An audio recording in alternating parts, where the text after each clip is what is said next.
Hello, this is Christopher Ian Chenoweth. Today I want to talk with you about measuring contentment. You know, if we were going to go to my kitchen and make cookies, we'd have a measurer. We'd measure the water and the oil and the flour. But have you ever thought about measuring contentment inside of you? Now, you may look back on the past and you may admit, I wasn't very content then. Well, that's okay as long as you don't keep making the same recipe over and over again. I want you to realize that you have a clean slate and you can measure contentment at an extremely high level inside of you because, my friend, you are not alone. God is with you. You are a type of person that no longer sees the cup as half empty. You see the cup as half full. You look for the good.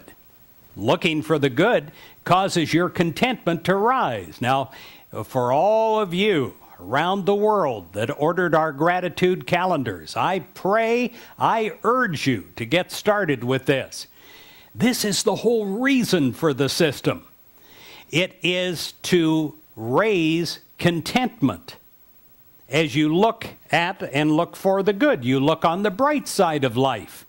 So many of us look only to our defects. And we say over and over again, why, if I didn't have this defect or that defect in me or in my life, then I could be happy. Well, we're all laden with defects. We are. But in attitude, you can get past failure.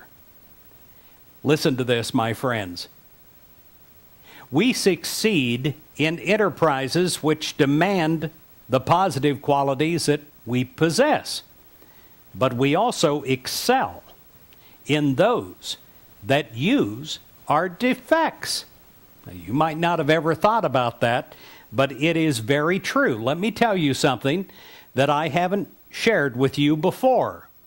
Before ministry, as if it's another lifetime away, I was in broadcasting.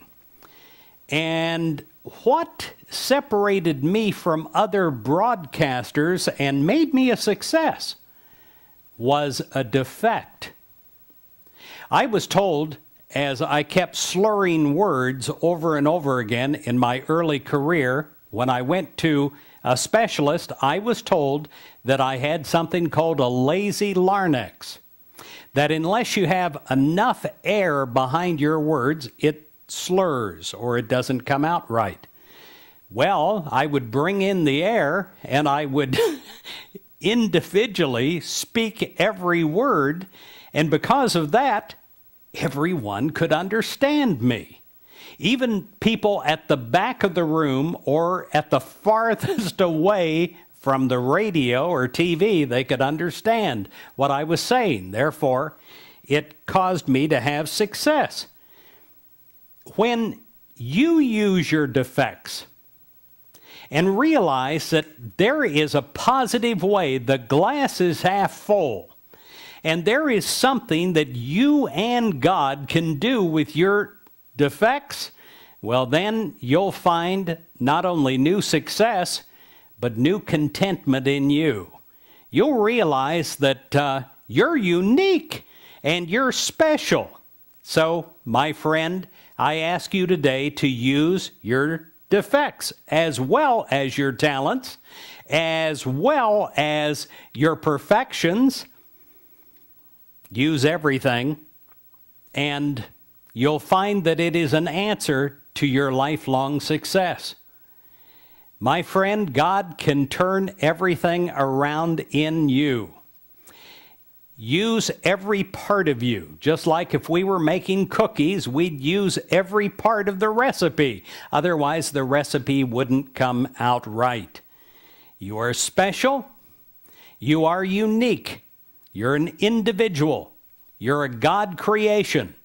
And God loves you just the way you are. Take a new look at yourself and begin to make peace with who you are. And you'll find a mighty nice person there, a person that you can care for.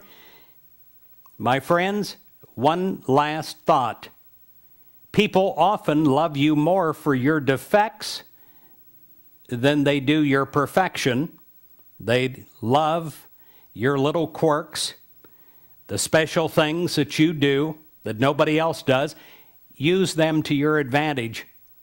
And if you don't know what to do with them, take it to God in prayer and say, God, I have this. What should I do with this? And God will show you exactly what to do with this. And it will be something bigger and higher than you could ever imagine. God bless you, all the parts of you, the perfection and the defects. Have a wonderful day.